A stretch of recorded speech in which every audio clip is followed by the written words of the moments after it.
YouTube, us at Going the Goat House is back with Week 15 bold predictions for the NFL. Sent in by you guys. You guys on our Twitter sending in some good bold predictions. I pick out the best ones that I've noticed, and then we react to them here. Follow that Twitter. It's on your screen. There's a link down below. You get involved videos like this. You get fantasy questions answered. You get pretty much any question answered. And live talk during NFL games, breaking news. It's a must follow. If you don't have a Twitter, go ahead and make one. Be much appreciated. You'll find a link for that as well as our Instagram, podcast, Patreon. The Patreon is weekly bonus NFL content, couch football as well. If you're new to the Goat House, please subscribe. Full NFL coverage, weekly picks, power rankings, a lot more videos like this, off-season, free agency, NFL draft. Football never stops here. Give us a follow. Check out that sided app, Debate Football. Win Amazon gift cards. Link down below. Follow our page on there. We're switching things up a little bit for this, just a little bit if you're used to it, but we'll get to the first bold prediction here. But usually what I have pop up on the screen, we either go with piping hot, meaning it's burning. We're on fire here. It's piping. Hot would be the next one down. Then we'll put warm. Warm would be the next one. You know, it's kind of hot, but it's also realistic. Then we have realistic. So this is where we get a new one here. We're switching up. And we added, it's happening. It's happening. So we changed things a little bit there. I like this much better this way, but it's Week 15. We're getting better even in Week 15. We're always getting better here. The first one from KMS. Atlanta defense is yet again elite day against Tampa Bay, forcing a couple of turnovers that helps them edge out a defensive slugout. Atlanta Falcons, their defense has been playing really good.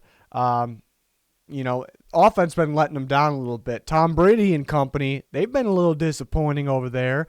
I think, did you say, forcing a couple turnovers that helps them edge out a defensive, doesn't necessarily mean they win. They kind of just means they win the defensive battle.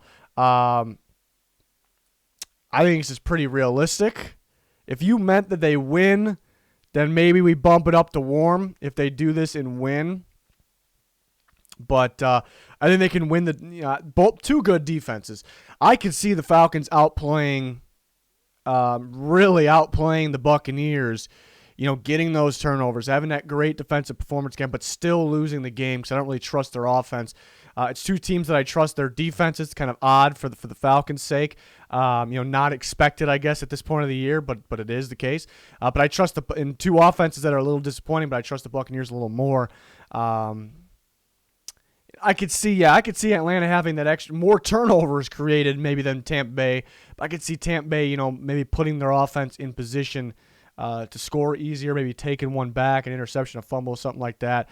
I think this is realistic though. Just the Falcons defense to show up, do enough to win the game. I think it's pretty realistic. Next one from Wyatt. Drew Lock puts on a show on Saturday and has another 4 touchdown, 0 interception day. I won't say piping, but I'm going to call it hot. Buffalo's defense is getting better. You can still move the ball. You can still score 4 touchdowns, sure. I think they're going to get a turnover. I'm feeling a turnover.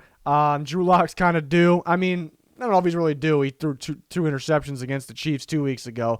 But he didn't turn the ball over last week. And playing a little better defense, it's going to be much harder to do this. Bills are for real here right now. Yeah, I think it's pretty hot. I'm kind of close to going piping there because it's pretty specific. 4 touchdowns, 0 interceptions. Maybe a 3 touchdown, 1 interception game is pretty realistic. We'll see though. Saturday game should be interesting. Speaking of that game, Kurt Wall, Josh Allen has a meatball game, and the Bills lose a squeaker to the Broncos. This guy's always coming at us with the Goat House terms, meatball game and a squeaker. So Josh Allen plays kind of poorly. So, not to Josh Allen balls, what he's saying there by meatball game.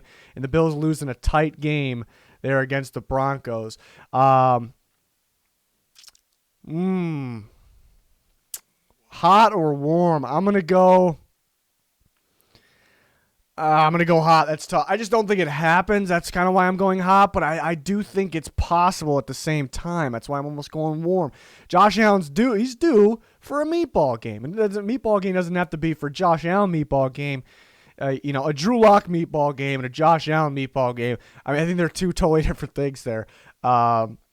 Josh Allen meatball game could just be not a good game. Drew Lock meatball game could be a pretty terrible game. Maybe that's just me. Maybe that's just my thinking. I don't know. Everyone's different with their meatball terminology. They're defining a meatball game, I guess. So I mean, my point is, I think Josh Allen's kind of due to have one of those games where, and I don't think it's going to happen, but where it's, because we've seen it here and there during the season. Still a young guy.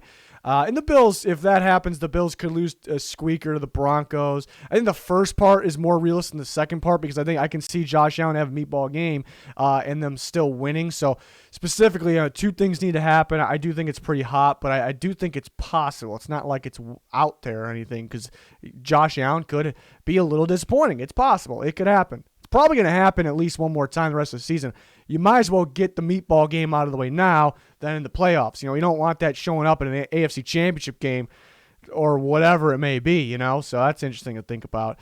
From Walaka Wan, I probably said that wrong. I don't know. Goathouse makes a new video. Yeah, that's not bold at all. That's happening. It's happening right now, actually. Right now it's happening. But this is kind of this really isn't a new video, I guess, because we do this one every week.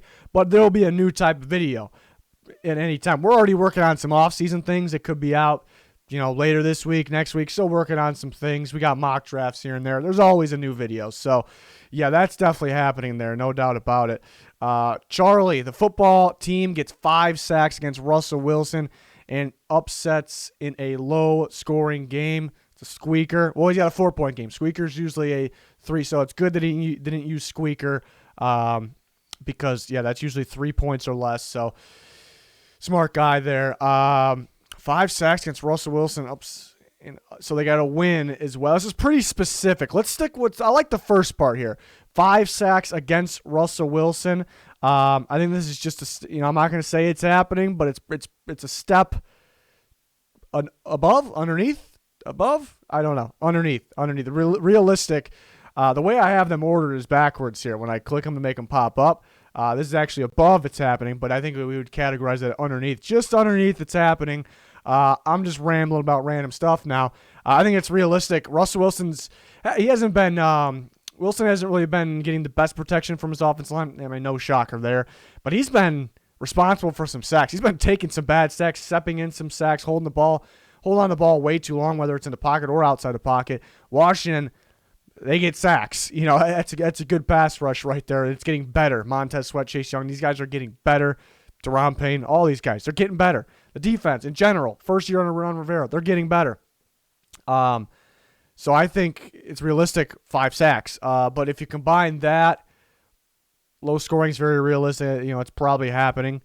And they win. I mean, it's still possible.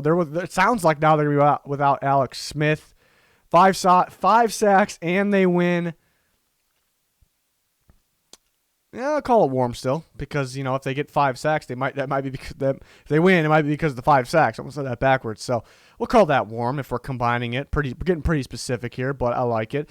Brady Hill, Seattle O-line keeps the Washington edge rushers quiet. Sweat, Young, and Kerrigan fail to get more than 2 sacks between them and fail to get significant pressure on Russ. So pretty much the opposite here. 2 sacks. This one's tough because I can see the 2 sacks part, because I can see Russell Wilson, because when Russell Wilson's on, he's like one of the hardest guys to sack. He just gets away or gets the ball out. And some days he's just like, it's his fault. Sometimes he steps into the sack, he holds the ball too long. So, yeah, I could see the 2 sacks, but I don't know if it would be because of the O-line. It's a tough one. I think it's fail to get significant pressure. Yeah, I'm going to say it's hot. They're going to get pressure. Right? The sack numbers, I guess, is debatable. I don't know if there was low sacks, if it would be because of the offensive line. Probably because Russ is extra dangerous, on the day, perhaps. Yeah, that's an interesting one for sure. Lil Nav. Colt McCoy leads the Giants to a win against the Browns, making him their new starter. Sounds like Colt McCoy might be the guy this week. It sounds like Daniel Jones has a different leg injury, which is odd. Not the original, same situation. Colt McCoy leads the Giants to the win and making him the new starter. Well, I think that kind of goes together. I think if Colt McCoy wins, be 2-0 as a starter this year, they might make him the starter. So I think if he does win it, so I don't know if it's really a two-parter here the way I look at it. I'm gonna say, some of these are tough. I'm gonna say it's hot still. I don't know. Could be warm. I think it's hot. It's going to be a tough task there. I did pick, the main reason I picked the Browns, I think they get those extra turnovers. With Daniel Jones out, that's less turnover potential. So they could win. They could win, but if Colt McCoy does win, I do think they make him their starter just because they say the difference. Daniel Jones plays last week, turns the ball over a bunch, but they do believe in him, apparently. So, yeah, that's a tough one. It's a tough one there. DZ Bills, Belichick works his usual magic versus rookie QBs and makes Tua look like a 6th-round pick. Yeah, I actually picked the Patriots. I'm well aware it's an upset, so I'm not like sitting here saying they should be the favorite, and I'm really expecting them. I'm very confident they're going to win. Obviously, I'm confident if I pick them, but I'm well aware it's an upset. But I picked it because they run the ball well, have success on the ground with not just the running game, but with Cam Newton, the quarterback, and they manage the clock very well, and that kind of throws off the Dolphins' offense and trying to get in their groove because we've seen them pretty much every game with the young group in there with 2 in there. They kind of need to get in that groove. They need to get going. And Belichick does game plan very well against the young quarterbacks, knows how to throw them off, confuse them a bit. So that's kind of what he's saying here. DZ Bills is saying Belichick works his magic. I don't know if he looks like a 6th-round pick, but I do think he works some magic.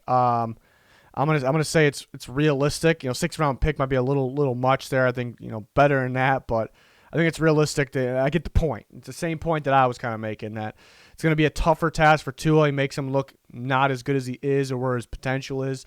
It's just going to be one of those games for the rookie, perhaps. I think it's very realistic there, actually. Next one, I keep saying game. This is the next game right here. Luke Bumgarner, Jalen Hurts. Hurts, the guy, see what he did there. Hurts the Cardinals' playoff chances in convincing fashion.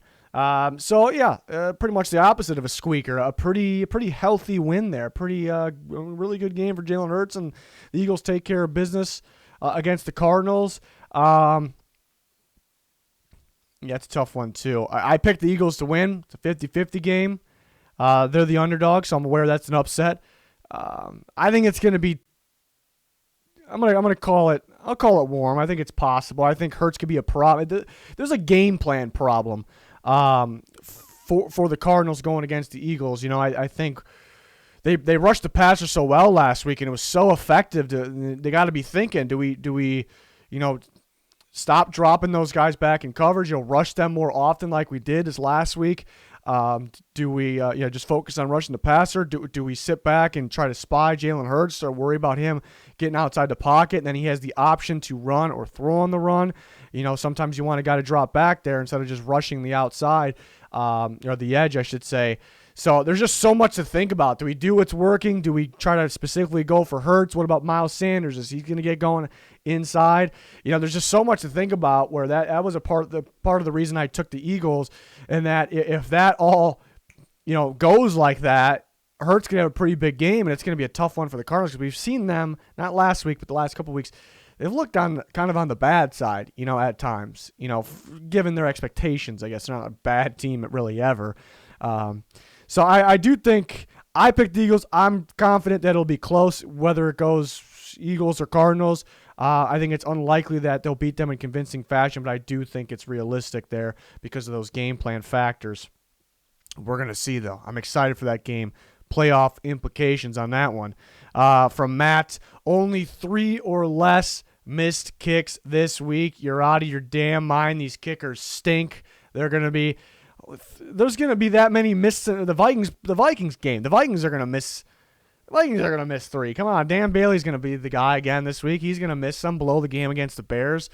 Who else we got? I don't know. A lot of these guys. Even he's a Saints guy. Even for some reason, Lutz, who's one of the best kickers in the game, but one of the best kickers of some time, he's been missing kicks. So 3 or I would be mind blown. I'd be like, what the hell was last week then around the NFL? So there's really only one guy. I like Harrison Butker a lot too. He's extremely clutch, but he'll miss some extra points or kicks from time to time. The only guy I really trust is Justin Tucker.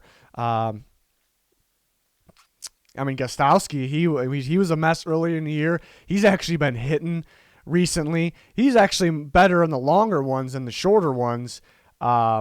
But my point is, he's been making them, so he's due. So if those other guys that have been missing, Dan Bailey, whatever, they start making them. I think Gostkowski's due for some misses. So somebody will help the cause out here, miss some kicks. So I think you're dreaming on this one, but we only can hope. I hope so. Actually, I don't know if I hope so, because I'm gonna be just really confused about last week. Then, like, how does that happen? I don't know. We'll see. If I didn't have Justin Tucker, I guess Will Lutz and Harrison Butker as well. If I didn't have those guys, or Rodrigo Blankenship's looking pretty good, Younghoe Koo's looking good. Okay, so more than just a couple. But if I didn't have any of those guys, I'm probably going for it every time for the most part. I'm either punting or going for it and going for 2 on the touchdown. That's kind of my thinking, unless you absolutely have to kick it. But what if I just didn't carry a kicker on my team? Just got real weird with it. I don't know. I'm always thinking about that stuff. Probably would backfire. That's why I'm not a coach. Well, that's really not why I'm not a coach. But I don't know. I'm rambling now. We're gonna go. That'll be it. That'll be it for this week's bold predictions. We're back every week. We're getting close to the playoffs. Got some playoff videos, during the playoffs with picks and different type of power rankings and ranking the playoff teams. We'll talk about their strengths and weaknesses once we got the playoff field. I can't wait for that. We still got off-season videos coming out here and there leading up to the off-season. Then we got crazy amount of off-season videos in the off-season. So smash that like button, subscribe, turn notifications on. Be much appreciated. That's going to do it for this one. Thanks for watching. Goodbye.